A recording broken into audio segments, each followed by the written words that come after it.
President Trump made it very clear that the United States is going to continue to take actions against Turkey's economy until they bring the violence to an end. We want an immediate ceasefire, and we want to begin negotiations between Turkey and Syrian defense forces. And President Trump again offered to have the United States of America mediate in those discussions. But from very early on, the President's been very clear. We have great concerns about civilian populations.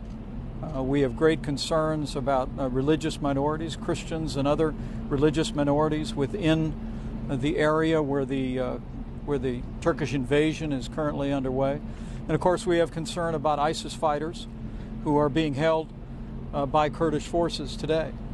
Now General Mezlum did give the President an assurance that the Kurdish forces would continue to support the prisons that detain ISIS fighters, but the President's also made it clear to Turkey that we expect them to take efforts to continue to restrain and ensure the ongoing detention of any ISIS fighters captured over the last 2 years of fighting. But the President's objective here is very clear, that the sanctions that were announced today will continue and will worsen unless and until Turkey embraces an immediate ceasefire, stops the violence, and agrees to negotiate a long-term settlement of the issues along the border between Turkey and Syria.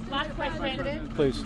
What did the President authorize in his conversation initially with President Erdogan a week ago on Sunday? Did he authorize any military action by the Turks short of what we've seen so far? And then secondly, sir, you say that the President asked for a ceasefire.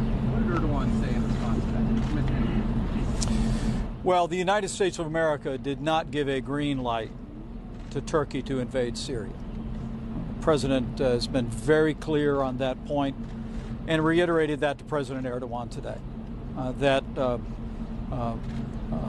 President Erdogan, I think, knows President Trump's mind on this matter very clearly today. But President Trump pressed him very strongly in the telephone call today to immediately embrace a ceasefire.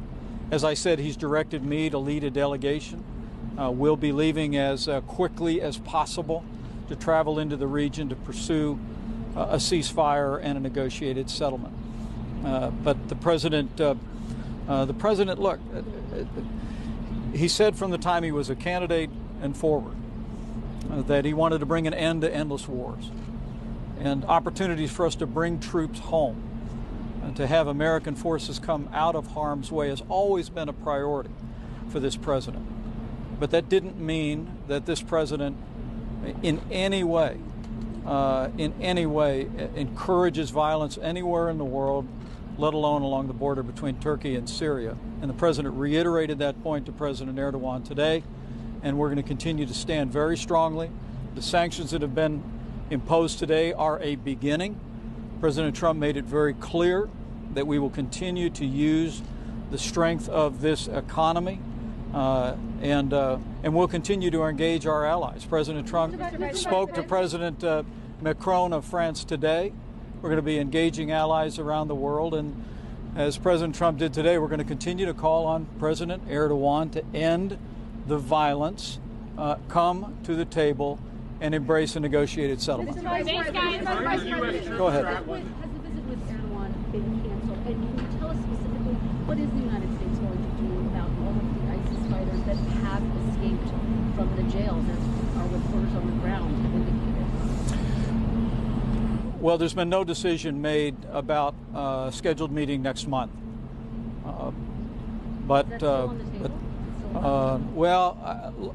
Let me say the President could not have been more firm with President Erdogan today. The United States of America is simply not going to tolerate Turkey's invasion of Syria any further. And we're calling on Syria to stand down, to end the violence, and come to the negotiating table. And that's the reason the President is sending me to the region, to make his intention very clear and we're going to be looking for Turkey to take strong action in that regard.